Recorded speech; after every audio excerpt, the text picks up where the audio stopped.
Hey guys, let's take a quick look at the fight against Norushen, the third encounter in the Siege of Orgrimmar. To begin with, it should be noted that you never fight Norushen. He's actually friendly to your raid and he's only there for lore purposes as far as we could tell. Instead, you fight a boss called the Amalgam of Corruption.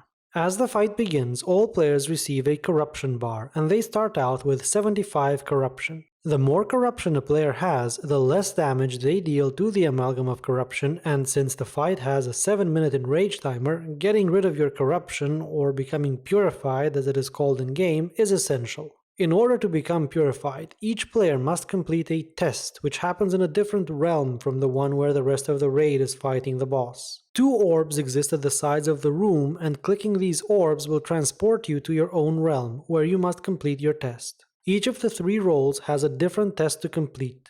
The Dps test, which you can see here, consists of killing a number of adds while avoiding as much damage as possible. This ground effect is particularly damaging.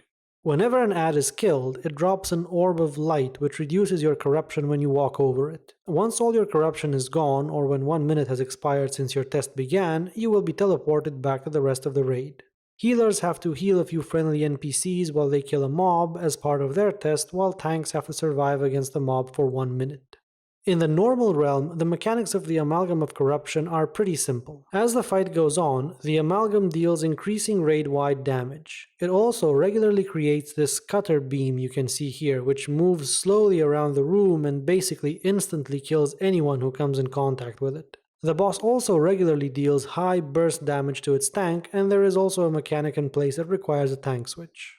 An additional threat to the raid comes from the fact that all adds killed inside DPS players' test realms come to the boss's realm, and your raid must kill them. This is an important part of the fight because these adds are actually quite damaging and they buff the boss as well, so they are a top priority. The large adds, called Unleashed Manifestation of Corruption, regularly deal raid-wide damage, and when they die, they leave behind a void zone that deals raid-wide damage unless a raid member stands in it. The smaller adds fire a beam towards the boss, which buffs the boss unless it is intercepted by a player. If intercepted, the beam damages the player instead. The final important aspect of the fight is that when the boss reaches 50% health, it begins to summon an unleashed manifestation of corruption each time it loses 10% of its health.